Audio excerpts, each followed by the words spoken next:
From Don Revere to Bielsa, Billy Bremner to Ampadu,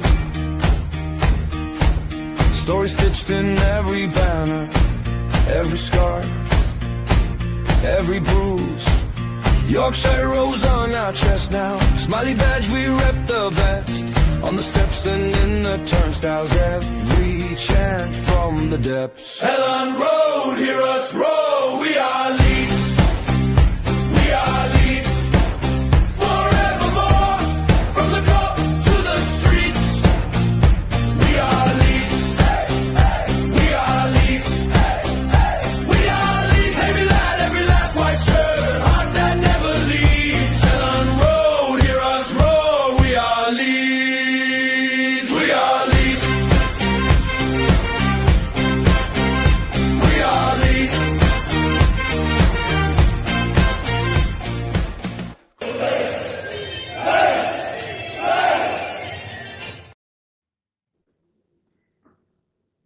Good evening, everybody. You're very welcome back to Leeds Bros for your Wednesday night broadcast. Pleasure to say it is myself, Dylan, Stephen, and Jam here tonight.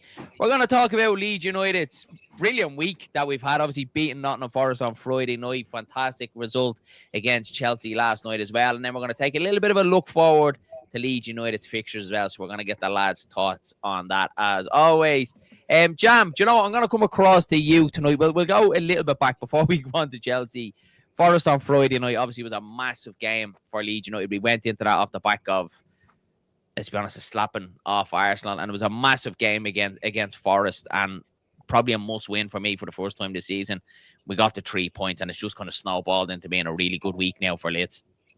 100%, and just apologies to everybody waiting. They were waiting for me because I was running a little bit late, so just thought I'd throw that one in there. But yeah, going back to the football, I mean, yeah, if you're right, Forest was a huge game, and you're looking at the table before and think, right, if we lose tonight, then we're in deep trouble tomorrow. If West Ham pick up points, but the way the first half sort of panned out, I mean, we did exactly what we needed to do.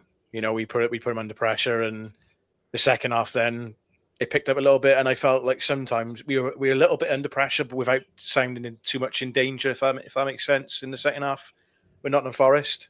But look, three huge points, and again, touching on last night. I mean, can I just say, has anyone enjoyed Racinia's tears?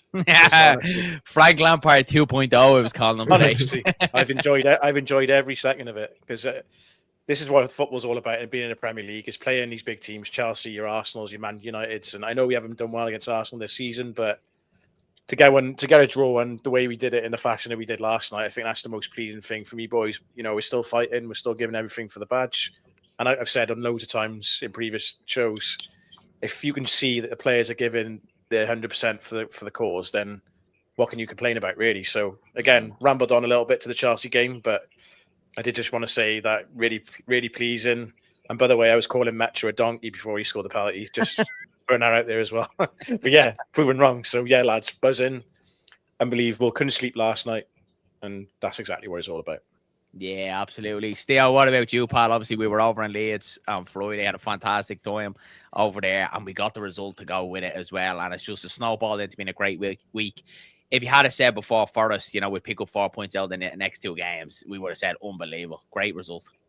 Yeah, definitely. You know, obviously there was a lot of nerves going into that Forest game, and rightly so. But you know what? Every time I think that we're up against it, we sort of pull a result out of the bag, like, you know. And it's again, it probably was a must-win just to keep the momentum going, despite the West Ham results, you know. And even last night, it was like a 2-0 down. I was like, you know what?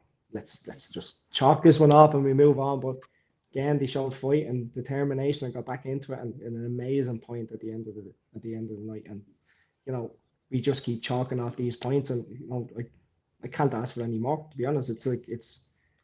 And against, as I said, John brought up the Arsenal. They're the only team in the top so-called top six that we haven't really performed against. We've put it up to them all. So you know, it's been an amazing turnaround since that Man City. I know we keep going on about it, but it's just like I can't believe it. Honestly, Yeah. think, you know. Well, that's what myself and Dillo, before I pass it over, Dylan obviously spoke about it on the match reaction last night, and I think it's out of the last 14 games. Like Leeds have only lost 2 against Newcastle, which was obviously that last minute, and then that Arsenal game. So when you put it into that type of context and you look at the teams that we've came up against well-established Premier League clubs, lads, like it's unbelievable, and that's why obviously the title of this video is like, you know, this is why every Leeds United fan is smiling at the minute. And I think if you're not smiling now and you're not happy and you're not positive about the football club, well, then you might just be a miserable fuck, because it's unbelievable to be a Leeds United fan at the minute. It really is. And I'm absolutely loving it. Dillo, we'll pass it over to you. Last night, it was one of them games. It was nervous against Chelsea. 2-0 down. We thought it was gone. But again, we see Leeds United just that never say die attitude. Never know when we're beaten to pull ourselves back into the game. It's like a dream or movie, or, you know, a dream that you see your team pull their socks up and, you know, fight and determine till the final whistle. But it's been an emotional roller coaster throughout the whole season. I'm just going back to the Forest game, for example. You know, to not give up and bounce back from the Arsenal game, it was absolutely phenomenal. And the lads that did put in a good shift, you know, Calvert-Lewin being one. But my main man was Ilya Gruev, and I've been shouting upon this man for months and months and months. That was an unbelievable ball that he played to Bogle. To be honest with you, that was sensational. Best game in the league, short, wasn't it? Yeah, best game in the 100%, league to one more. Yeah. And then obviously we fast forward to Chelsea, and yet again another away game where we're all kind of going, you know, I think a draw would be nicer. And I know we got the draw, but yet again going down 2-0. You know, let's be honest, we're all texting amongst ourselves, going, "This is going to be a long night. He needs to do this. He needs to do that." You know, we just put our seatbelts on and sit back and relax and pull one out of the bag. And yet again, it's all about that fight and desire that Leeds have at the minute. And yeah, Darren, I vouch for what you say there. If you're not enjoying this at the minute, there is something wrong, something seriously wrong. But you shouldn't be a Leeds fan in my eyes, because we go back to old times and years ago where we were playing against Rotherham on a Tuesday night with Elland Road half-packed, not even, you know, to want to be in the Premier League, and we're here now and we're pulling off performances like that. It's nice. It really is nice. And then as Steve said as well, against your top 6 so-called top 6 clubs, you know, fair enough, forget about Arsenal, they're a different calibre altogether, but, you know, you're talking Scum, Liverpool, and then obviously Chelsea now as well. It's brilliant. I think there's no other way to enjoy it than the way we're going, and especially if we stay up. Phenomenal, absolutely phenomenal. So I'm with you on that. I'm really enjoying this. Yeah, that I agree as well, Dylan. And like that Forest one, Jam, like come back to you. Like it was obviously there was a lot riding on that game going into that, obviously with what happened with Arsenal, and we obviously got out of jail with Chelsea, thankfully getting us a result against West Ham. So going into that Forest game, and I think that probably led off the back of the transfer window, and Leeds United fans were a little bit edgy because we didn't do enough in the transfer window.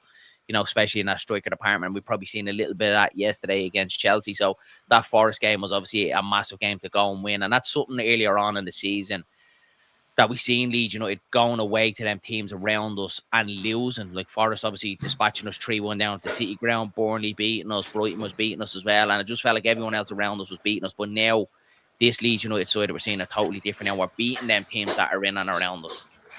And I think for me, boys, ever since the Man City game, I mean, literally, yes, the systems have just switched up completely, and that's exactly what we needed. You know, whether that's by chance or whether that's, you know, Farke had that plan in his back pocket, who's to know? But listen, we're not all complaining, and we're on 30 points now. We're sitting pretty at the moment, and the only way's up now, boys. You know, we can look at these upcoming games. Like, I know it's just going to sound mad in saying it, but if you look at Villa now coming up, why can't we go to Villa and get a result? You know, I don't understand why we can't do that. And I did just want to touch on as well, boys, someone who I've been really impressed with the last couple of games especially is James Justin. What a player he is. He's an unbelievable player. And I mean, him and Bogle have got such a good understanding down our right-hand side. So, you know, I did have a question for you all, really, in regards to yesterday. Be honest, what was your sort of thoughts on the team selection before the game? You go, stay on with that one. Yeah, no, I first of all, I didn't understand it. First of all, I didn't know who was playing where and what system it actually was. And then the first that showed, because they were all over the place, let's be honest. You know, there was no system there. There was players There was players at central half chasing after Palmer. There was Barnell was playing on the right. I honestly don't know. I was baffled. I was absolutely baffled. And I did question Farke's, what you doing here? Like, what's going on here? Are we right? There's parking the bus and there's parking the bus, but there's parking the bus with a plan in place. It didn't seem to be a plan in place. Yeah. But obviously in the second half, that flipped on its head, and at the end of the day, Farke was probably right, and I just didn't understand what was going on, to be honest. And I don't think the players did either. No. There was a lot of players looking at each other, going, "What were you supposed to be doing here?" Like, do you think still, like, if it felt to me like it was very unbalanced, like the whole balance of the game just felt off with. Look, obviously, not that Rodon had a bad game, but he was obviously cutting back in on that right foot from that left-hand side. Borneo, I don't think, had a good game, lads. He was probably the only disappointment for me last night. Bogle, I actually thought did very, very well further on in that kind of attacking area, and we've been saying it for so long between the four of us that we wouldn't mind seeing Bogle in a bit more of an attacking position, but it all just felt a little bit disjointed in the first half, and I think you mentioned it there, Theo, is, if you're going to go out and, like, so-called park the bus and be a little bit more negative and a bit more pragmatic and sit behind the ball, and then at least going to have a plan in place. And Leeds didn't seem to have that last night because we couldn't get out, couldn't we? Now every time the ball went forward, it was coming straight back, and you can't play like that. So you need some sort of out ball.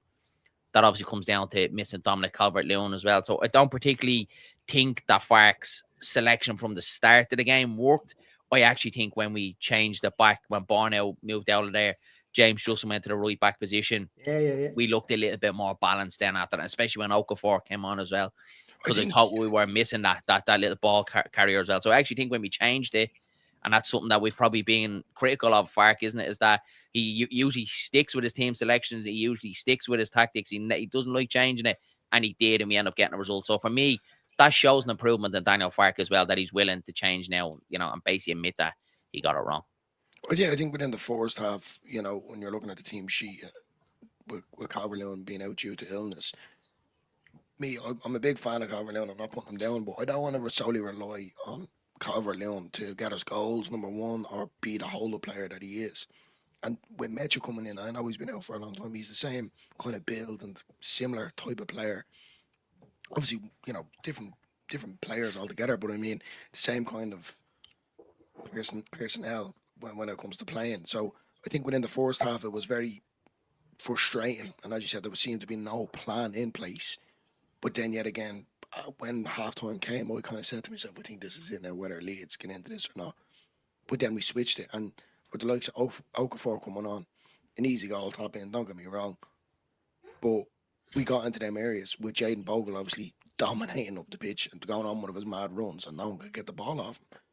So maybe sometimes, whether trying to go direct about things, with Jayden Bogle doing these runs, and we've seen it with Good Munson as well a few times, especially not yesterday, but in the past, where the wing backs, or whatever way you want to call them, they seem to always pushing themselves up higher up the pitch, if that makes sense, and just go for it, let the shackles off. And I think that's something that you have been very vocal about during the season with Daniel Farke. It seems to be, he's very afraid to let the shackles off. Sometimes these players like Jayden Bogle and Good Munson just go for it, sort of thing. But I'm chuffed, lads. I really am. I still can't get over the fact that we've got 4 points out of Chelsea.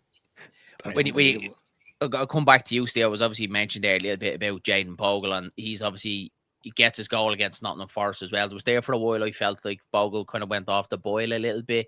He obviously gets his goal against Nottingham Forest, which in turn has obviously given him a little bit more confidence, and he was fantastic against Chelsea yesterday. But that run for the goal, we'll go through both goals, but even the goal to win the penalty as well, like he's dangerous in them positions, isn't he? And he never gives up. He's been phenomenal again. Yeah, he's been outstanding, to be honest. He didn't have a great start to the season. In his terms of what we've seen him in the Championship last season. Yeah. I think we probably were all a bit worried that maybe he isn't Premiership quality, but he's just shown that he is. Like we were at the Forest game, and as I said, I didn't see the run that he made for Gruev's ball, but when you see it back, that run is absolutely outstanding. All I could say was, I kept saying to you, what was he doing there? Because I didn't see my eyes were on the ball. And next of all, Bogle is in where Calvert-Lewin should be. When you see that, and then last night, if that was DCL, Steve, that we'd all be waxing lyrical about it, wouldn't we? The run that Bogle made in behind. 100%. You know? It was But absolutely the phenomenal. Gruev pass, so it was like, who Yeah. played that ball? Because that wasn't nearly a Yeah. Gruev, not a Yeah, chance. exactly. And Jaden Bogle then as well, like lovely turn, Yeah. lovely finish as well, like what Theo said. And then last night he brought the game to Chelsea in the second half, you know, and even if Okavar hadn't scored, I thought it was a penalty anyway. I thought he was cleaned over by the referee. Same, By the keeper. Mm. Sorry, cleaned over. So, you know, he's just being one of them players for the money we paid for him. He has to be up there with one of the top signings we've ever made, you know, and I will stick by that. You know, Considering when he was coming in, Theo, and the Sheffield United fans were all over Leeds fans saying we've stole 5 million off you. What a steal that is, getting him for 5 million, because he's been, you know, one of the standout players for me, the most consistent player, you know, since he's came into Leeds United. So definitely plaudits to him. And Darren, for a couple of weeks. That's what I'll go back to, like this whole thing that we need to spend 30, 40 million. I think we do need to add 3 or 4 34 million pound players to the squad to evolve. But you can also go and get bargains like Bogle. So I mean, there's them players out there. You just have to get them at the right time, at the right price, at the right moment, and they're there to be had, like, you know. So hopefully, you know, the 49ers can see that and go, and Daniel Farke can see that and go, yeah, let's go out and get a few more Jaden Bogles. You know what I mean? Yeah. Even Tanaka's as well, still, you know, for the price that we've paid. Like, and then, yet again, they're not big names, but they're certainly players that want to make an impact. Well, you know, exactly, are an impact for look, playing in the Premier League as well. But the likes of your Tanaka and Jaden Bogle, like they're not big names, but they have that skill and that quality. And I think Jaden Bogle has proven that, lads. You know, Tanaka, fair enough, he's been up and down, but Jaden Bogle is a Premier League player. I don't care what anyone says. Yeah, he's been definitely. phenomenal. And just, I was actually going to bring this question to you, lads. Oh, whoever wants to jump in there and ask, what were your thoughts on Brendan Aronson yesterday? Who wants to go first? Because I'll be honest. Go on, Jam, you go, buddy. Oh, cheers, mate. No, I was just basically just going to say, I felt in his defence, I felt the system didn't really help anybody in our first half yesterday, and I'm not gonna sort of shoot him down for anything. But one of his quieter games. But again, I don't think any of them can really take much credit for especially the first half. And then after, when we got a goal back through the Metropolitan, that's when they all started to raise the games a little bit and have a bit of belief that they could actually go on and get something out of the game. So yeah, it's quite a game, but again, I'm going to give him some slack just because he has been great in the last few weeks. There's no doubt in that. I would just echo exactly what Jam said there. I don't think the system suited Aronson at all yesterday, and I think there's going to be times like that, and we've seen it, where it's a bit of a thankless task being Brendan Aronson, that basically you're the one just put the press on. And away at Chelsea there yesterday, when you're kind of up aside and match it, that's probably your job, isn't it? Is to, you know, try and press from the front. You're not really going to get much of the ball. So I don't think the game state and, you know, the setup and the tactics suited Brendan Aronson. But we needed him as well there yesterday just to put a little bit more pressure on to kind of do the dirty work for Leeds. So yeah, look, I think like his step up this season has obviously been phenomenal. We obviously spoke about him a couple of weeks ago before the Newcastle game, before he even got his 2 goals. Like he's been brilliant, and it's so good to see that every player in this Leeds United squad now they've all taken a step up, and there's been so many questions about them, and you know, are they good enough for the Premier League? You know, they've all taken to it and mentioned it last night on the instant match reaction. They're such a likeable bunch of lads now, aren't they? Like, you know, when you think back to the Premier League, the last time we were here, like that crop of players and that group of players that were here at Leeds were just so unlikable, every one of them. But now, you know, every one of them they're all fighting for the badge. The Daniel Farke certainly has them all on side as well. So, yeah, I thought Brendan Aronson, it was just one thankless task yesterday. Not as great games, but I just think it was more game state yesterday. 3-2 to Burnley, lads. What a game that is. What a game. 3-2 Burnley, yeah. Palace were 2-0 up, Strand Larson with 2, but Burnley have clawed it back to 3-2. Quality just shows exactly what this division can do. Lads, we'll move on. We'll talk about the Leeds United second goal, who was controversial. There's Chelsea fans obviously crying about it. It was obviously the handball. Jam, I'll come to you with the handball.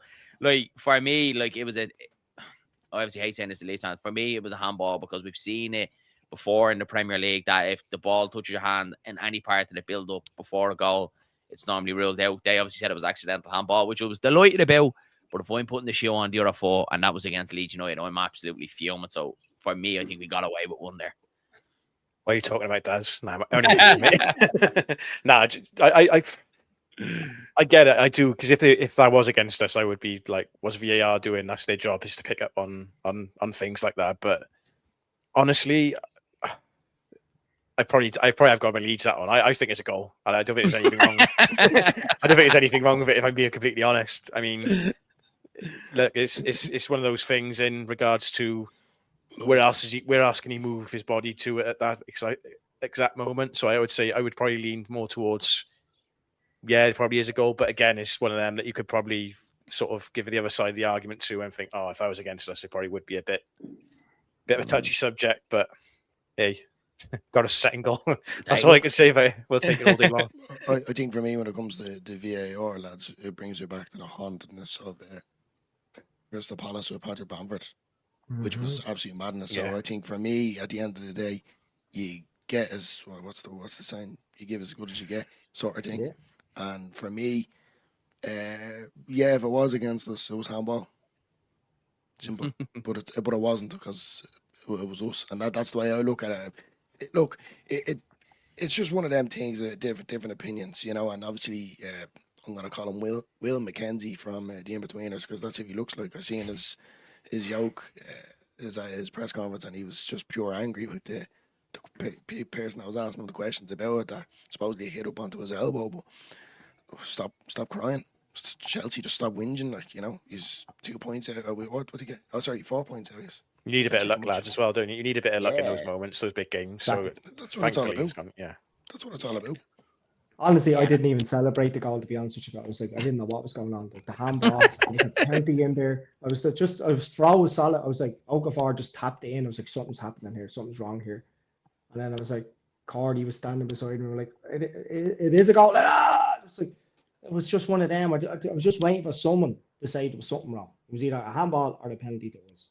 But yeah, listen, we deserve a bit of luck. Trust me. And Okafor as well, touching on Okafor as well, still, because he's obviously came in for his fair share of criticism so far this season, but 2 goals in 2 games, like, that's going to do his confidence the world of good as well. It's taken a bit of a bedding period for him now as well, but look, I actually did think he had a massive part in changing that game for Leeds United yesterday. Exactly what we need to drive us up the pitch, forward-thinking player, and he gets his goal as well. Look, it's not the most fantastic goal, probably the easiest goal he'll ever score for Leeds United, but you take it and you have to be in them positions to do it. But again, Jayden Bogle, he was very key in the lead up to that goal. I just want to say that they're not that easy to score, because if you look at Cole Palmer down the other end, I was going to get to that. I just wanted to throw that in there. Look, we all can't be like Leeds, you know. Cole Palmer's not scoring that. And he's meant to be this next big thing.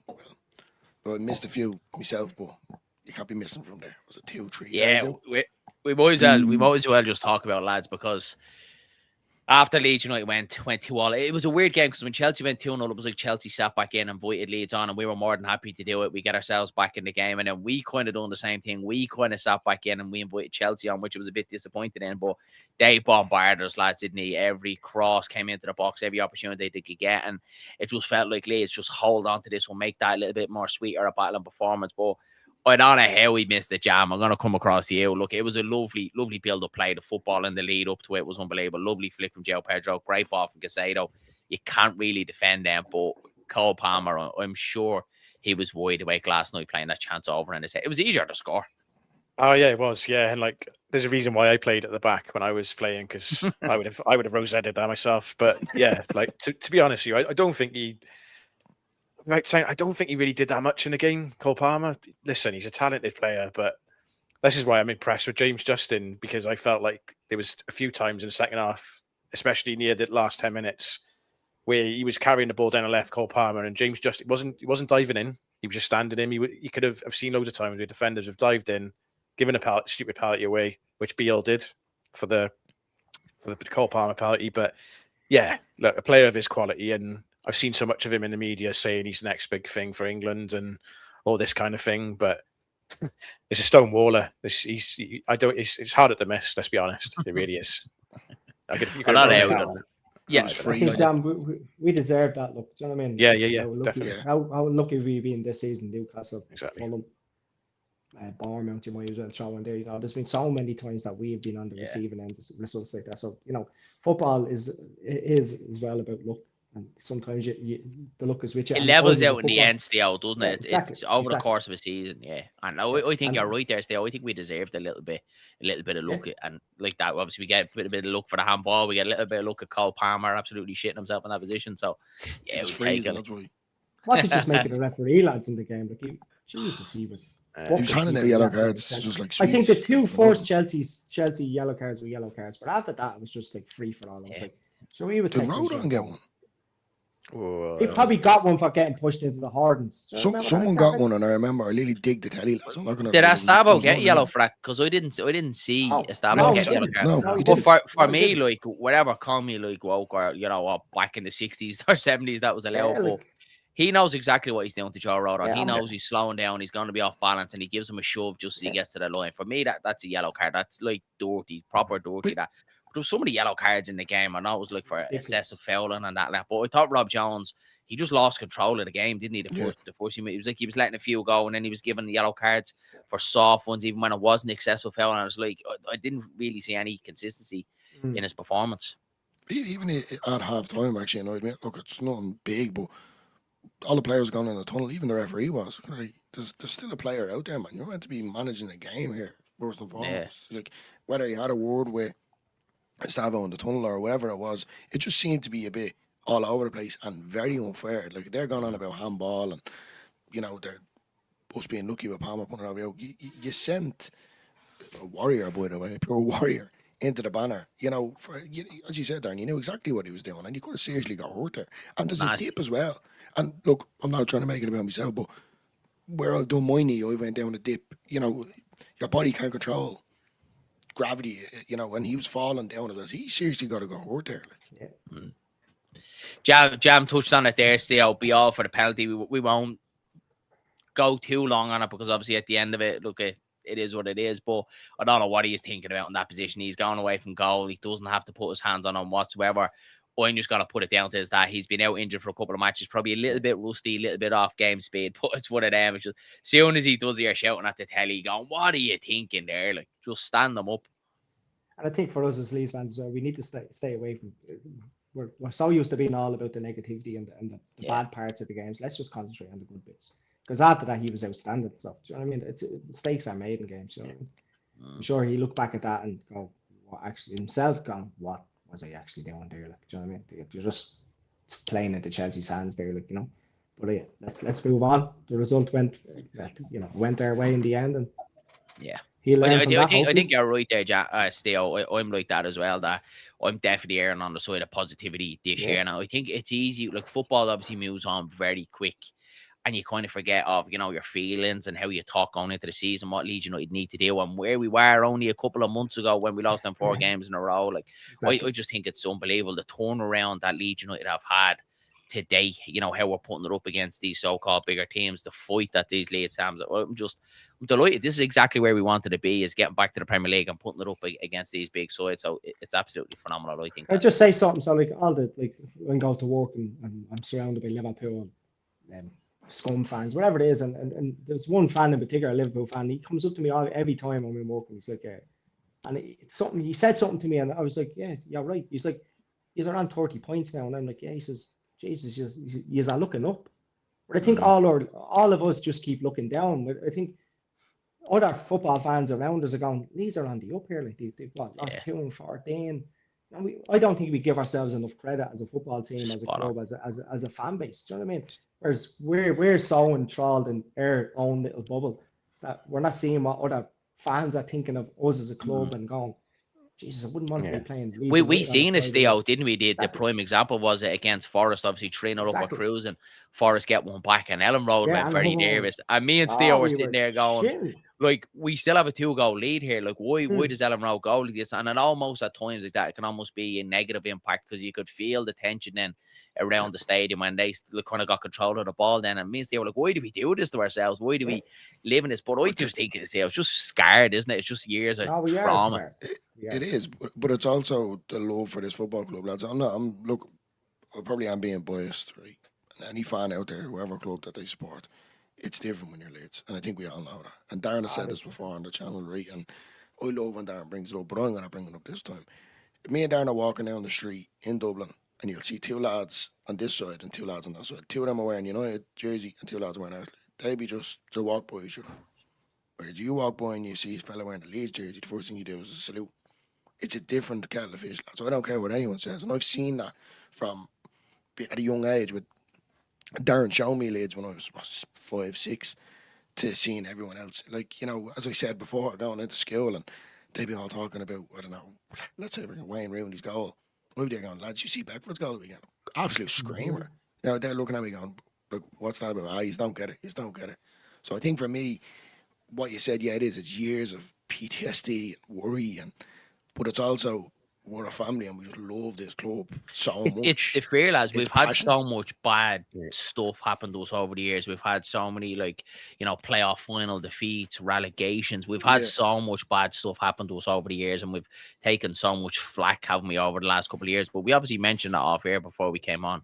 Like, we're obviously 6 points above the relegation zone now, and like exactly what Theo said there is that we're still looking behind us at West Ham. But if you look at it the other way and do the glass half full, you know, we're only 6 points behind Newcastle, or in 10th position. And I think that's where we need to get to now as a fan base and as a club and owners and players and everything to come together. Is like, you know, start looking up, start giving ourselves more credit, start thinking of the positive side of things. Because it always just feels like, as Leeds United fans, we're always just waiting for a collapse, aren't we? We're always just waiting for it to all fall apart and go, yeah, I told you so. We knew it was going to happen. Oh, yeah, Leeds United, Leeds, that's Leeds, that, isn't it? But yeah, I'm for me this season, I've said it to myself, just err on the side of positivity all the time and enjoy it. Listen, Darren, we got thumped by Arsenal 4-0, let's be honest. Yeah. You know, and we came back and bet Forest 3-1 and got a draw against Chelsea. There's 4 points after the game like that. Like we're like years ago we would have got thumped like that, and we're like, you know, that's just the norm. But like that just shows the season, the final.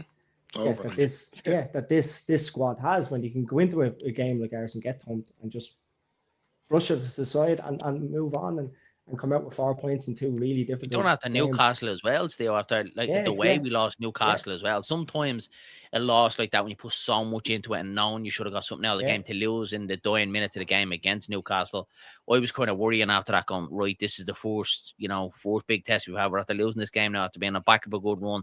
How do we respond? Derby game probably came at a good time to get back on the winning run, but then Fulham then Nemecha coming on and getting the winner. And I think that's the sign of a really good side and a good team, is that you're going to get defeats, but you jump back on it. You don't let a rot set in. You don't lose 2 or 3 in a row. You lose one, fine. You take it on the chin. We know our place at the minute, but get back on it and go again. Like that, pick up a draw, pick up a win. Don't let a rot set in. And the thing is, boys, we've lost two out of 14 of those games. So Arsenal lost 4-0, and then like Newcastle, we touched on. That's two good teams in this league. It's not as if we've lost. Not being no offense to them, like Wolves or Burnley. Now, it's not as if we'd lost those 2 games and looked awful in them. I know we looked awful against Burnley earlier in the season, but that's a long time ago. But this is exactly what I'm trying to sort of say. I'm agreeing with you boys. It's like, let's look forward now to the games.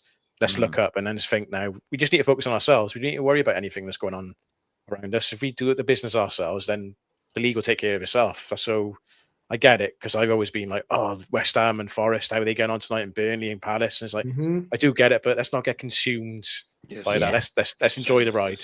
You know, once we do our job, Jam, isn't it? Like, if it came down to, you know, where if we swap places with West Ham, obviously you're looking at their results, you want them to slip up, but we have a 6-point lead now, lads, and we just need to know we go out and we do our job, and regardless of what West Ham do, is that we've put ourselves in a position and not rely on anybody else to do us any sort of favours at all. Look, it would have been great for Man United, wash me mouth out, to go beat West Ham last night and give us another bit of comfort, but again, it's as you were, with 12 games left to go now. So just like that, chalk the games off, keep that distance between us, we'll be fine. Yeah, and I think as well, if you could be in West Ham fans' shoes right now, and you're looking at their results compared to their results, it must be so demoralising. Like, so, I mean, we're matching them for result for result, or beating them result for result. So, you know, we could be in a lot worse position. So, I for one, you know what I mean? Let's keep going the way we are. That was a sucker punch as well, that equaliser from Scum last night, because I watched the last 5 minutes and the West Ham players looked dejected. So we always say about Leeds, you know, that's gonna flatten our confidence. But honestly, the West Ham fans and the players, they looked dejected after it. And Nuno, the manager, you know. Like Jam, they were 2-0 up against Chelsea and lost 3-2. We were 2-0. Yeah. Exactly. Yeah. So it's like, you know, we're pulling out the results, you know, and they're not, basically. So I know you had a good run, but do you know what? I'd have to stop thinking about them because it's not about them, as we said. That's It's it. about us. Well, I've been saying that for the last It's while, about Steve, us. and Yeah. look what you said there, Jam, as well. Is look, it's just for me, and I know personal note that I don't want to be consumed by other teams No. and going, well, if they win this and they lose that, or they draw that, we can do such and such, and you just go down a rabbit hole. And for me, I'm just kind of like, what we're doing is actually perfectly fine. You know, we seem to be just ticking off as the games go on, and not only that, lads, we're doing it away from home. Mm-hmm. And you know, we talk about obviously Daniel Farke being under the lights. You know, every time we're under the lights, Elland Road, or obviously last night, he seems to be getting something out of it. And look, you know, it is what it is. But you go back to that Man City game when everything changed. It's all positives. All players are starting to contribute. You know, you could talk about the likes of Nanto and Pirro, etc. Blah blah. But put all that aside, negative aside, I think he's done a really good job. And it's not long ago, lads. We think, me personally, sitting here, I wanted him gone. We all did that. I wanted him We gone. all lads. did. We all did. I did. And now all of a sudden now he's at the turn it all around. So I think Yeah, but I obviously don't think, Flores- Dylan, that came from like a personal side of it. I don't think like not No, liking no, the no, it man. wasn't It's personal, what no, we no. were all seeing in front of our Seeing it. eyes. Like I'm now, saying how he changed in it. fairness, there was some Leeds fans that were still sticking by him, and they're Leeds fans that I look at and go, fair play to you. Because after that Forest one, I was like, it's time for him to go. Looked like the dressing room was lost, the performances were bad, the results were bad, and we couldn't turn it around. And in them cases where you don't see the end of a road or you don't see any improvement, conceding the same goals every single week as well, you probably think it is time to go. But exactly like what you said, lads, like whatever happened at halftime against Manchester City, our season has turned tenfold into something, you know, that we all wanted at the very start. And maybe was it the injury to Dan James, was the, you know, the shining light on it would made us go 3 at the back against Manchester City, because we were all calling for it after that. But even now, obviously, yeah, we've gone from 3 at the back and we've kind of stuck with that.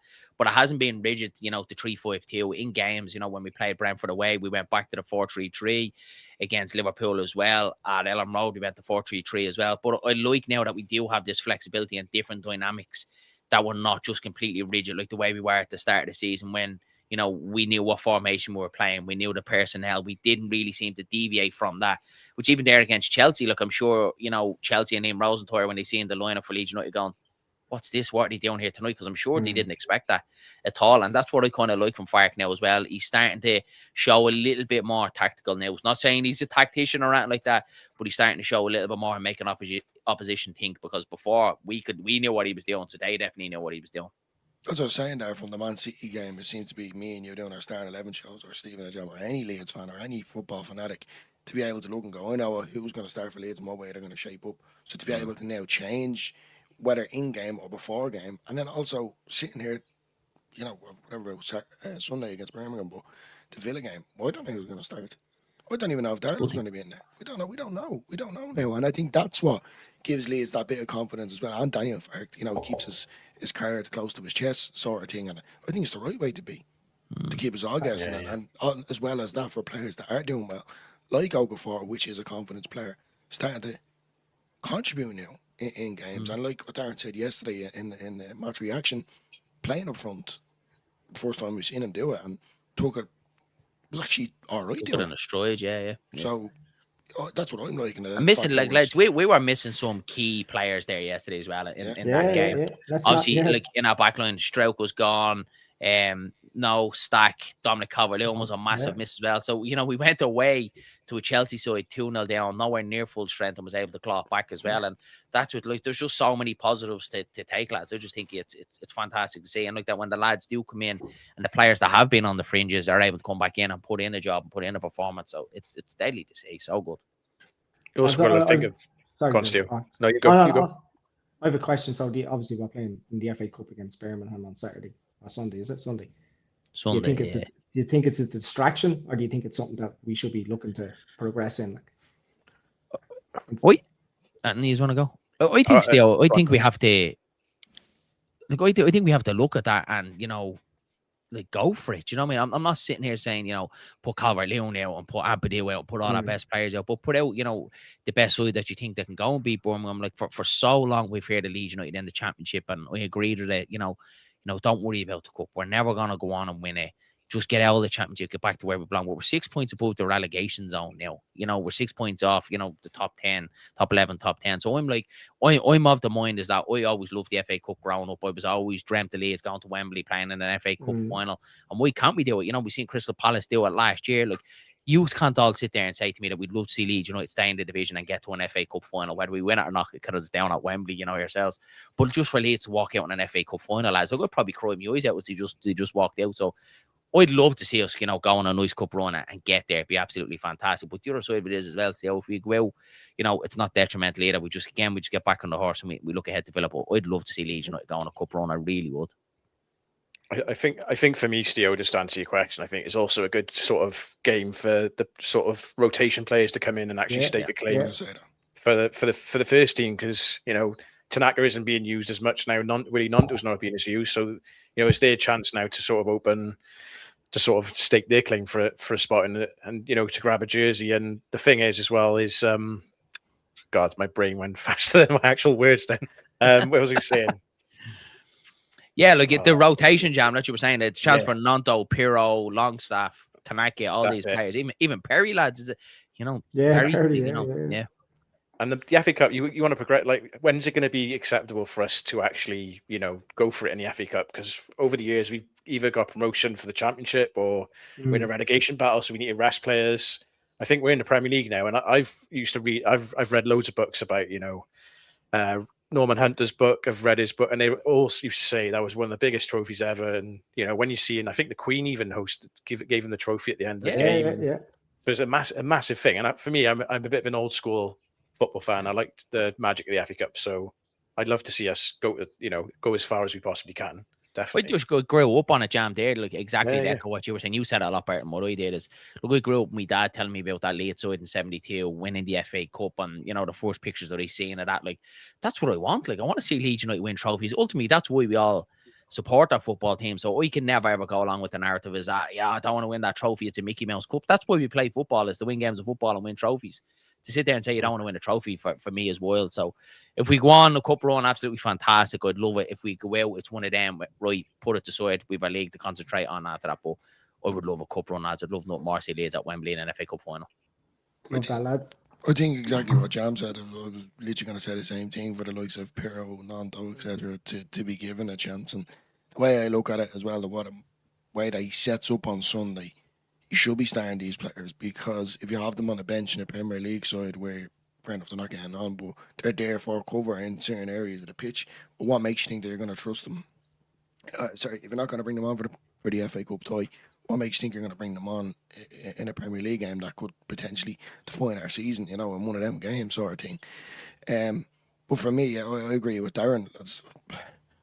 I'm 27 years of age, and I've seen Leeds in my lifetime lift championships, and obviously, you know, I've never seen Leeds win a major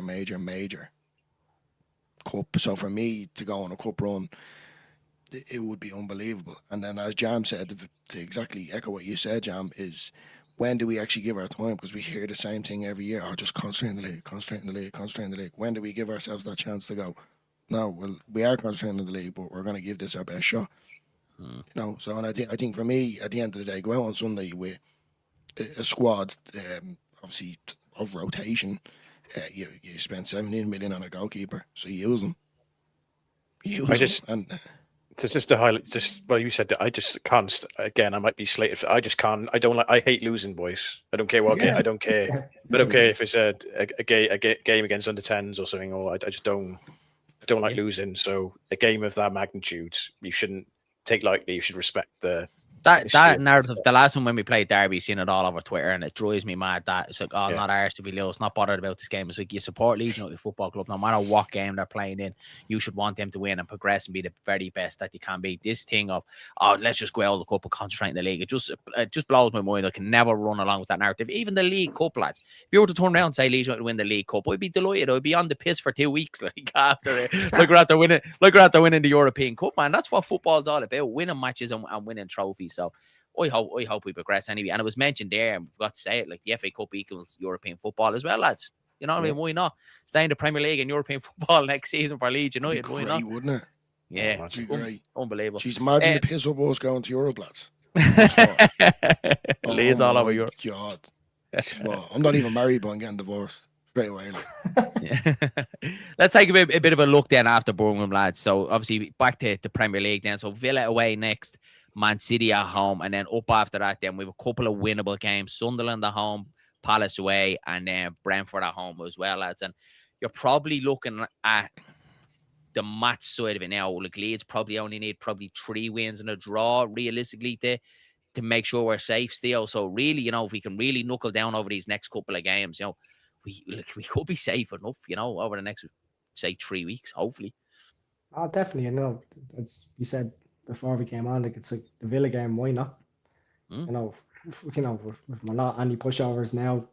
You go into that game with, I'm gonna go into it full of confidence anyway. The Man City game at home.